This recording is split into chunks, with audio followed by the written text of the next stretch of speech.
அமைதிக்கான நோபல் பரிசு வெனிசுலாவைச் சேர்ந்த மரியா கொரினா மச்சடோவாவுக்கு அறிவிக்கப்பட்டிருக்கிறது. இதன் மூலம் தனக்கு அமைதிக்கான நோபல் பரிசை கொடுத்தே தீர வேண்டும் என அடம் பிடித்து வந்த அமெரிக்க அதிபர் டிரம்பின் கோரிக்கை நிராகரிக்கப்பட்டிருக்கிறது. அதே சமயம் நோபல் வென்ற மரியா தனது விருதை டிரம்புக்கு சமர்ப்பிப்பதாக தெரிவித்திருக்கிறார்.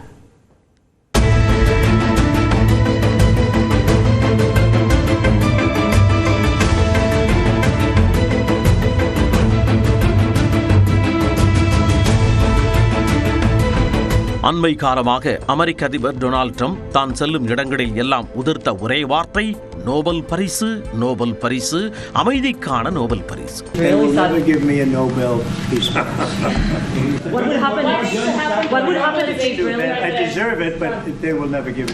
I am asking them to give you the Nobel Peace Prize. I said thank you. அமெரிக்க அதிபராக பொறுப்பேற்றதில் இருந்து உலகின் மிக உயரிய விருதாக கருதப்படும் அமைதிக்கான நோபல் பரிசு மேலேயே குறியாக இருந்தார் ட்ரம்ப். இந்தா பாருங்க, இந்தியா பாகிஸ்தான் மோதலை நிறுத்திட்டேன், தாய்லாந்து கம்போடியா மோதல் என்னாலதான் முடிவுக்கு வந்துச்சு, இப்படி 7 போரை தான் நிறுத்திவிட்டதாக குழங்காகிதம் அடைந்த ட்ரம்ப் இந்த அரிய சாதனைக்காக அமைதிக்கான நோபல் பரிசை தனக்கு கொடுத்தே தீர வேண்டும் என அடம் பிடித்தார்.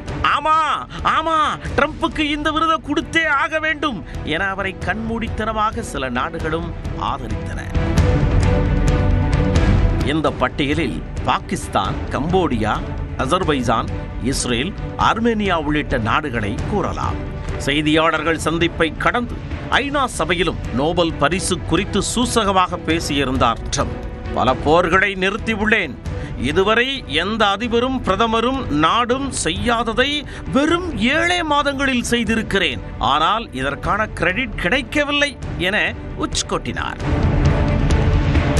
அமைதிக்கான நோபல் பரிசு அறிவிப்பதற்கு முந்தைய நாளில் கூட தனக்கு அதனை கொடுக்காமல் இருப்பதற்கு நோபல் அமைப்பினர் ஏதேனும் காரணத்தை கண்டுபிடிப்பார்கள் என குமுறினார் ட்ரம்ப். உலகிலேயே செல்வாக்குமிக்க நாடாக கருதப்படும் அமெரிக்காவின் அதிபர் இப்படி நோபல் பரிசு குறித்து மூச்சுக்கு 300 தடவை பேசியதால் பலரும் அந்த விருதுக்கான அறிவிப்பை எதிர்பார்த்து காத்திருந்தனர். இப்படி இருக்க நார்வே நாட்டின் ஆஸ்லோ நகரில் இருந்து வெளியானது அறிவிப்பு. அதில் வெனிசுலாவைச் சேர்ந்த எதிர்க்கட்சி தலைவர் மரியா கொரினா மச்சாடோவுக்கு அறிவிக்கப்பட்டது அமைதிக்கான நோபல் பரிசு. To award the Nobel Peace Prize for 2025 to Maria Corina Machado. மக்கள் ஜனநாயக உரிமையை பாதுகாக்க தொடர்ந்து போராடி வந்ததற்காக மரியாவுக்கு நோபல் பரிசு அளிக்கப்படுவதாக தெரிவிக்கப்பட்டது. இதை கேள்விப்பட்ட பலரும் ட்ரம்பின் கனவு தகர்ந்து விட்டதாக கமெண்ட் அடித்தனர். அமைதியை விட அரசியலுக்கு முக்கியத்துவம் கொடுப்பதை நோபல் குழு மீண்டும் ஒருமுறை நிரூபித்துள்ளதாக வெள்ளை மாளிகையின் தகவல் தொடர்பு இயக்குனர் ஆதங்கத்துடன் எக்ஸ் தளத்தில் பதிவிட்டார். அதிபர் ட்ரம்ப் தொடர்ந்து அமைதிக்கான ஒப்பந்தங்களை மேற்கொள்வார், உயிர்களை காப்பாற்றுவார் என்றும் அவர் உறுதிபட தெரிவித்தார்.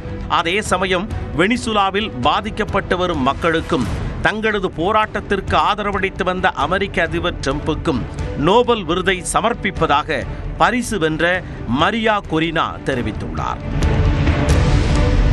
இதனிடையே ட்ரம்புக்கு அமைதிக்கான நோபல் பரிசு நிராகரிக்கப்பட்டதற்கான காரணங்கள் வெளியாகி வருகின்றன.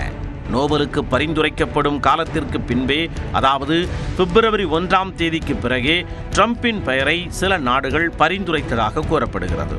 அதே சமயம் நோபல் பரிசு குழுவில் இடம்பெற்றுள்ள ஜோர்கன் தாங்கள் அமர்ந்திருக்கும் அறை நேர்மையாலும் தைரியத்தாலும் நிரம்பியிருப்பதாகவும் தங்களின் முடிவை நோபல் பரிசை அறிமுகப்படுத்திய ஆல்பர்ட் நோபலின் செயல் மற்றும் விருப்பத்தின் அடிப்படையிலேயே எடுக்கிறோம் எனவும் தெரிவித்துள்ளார்.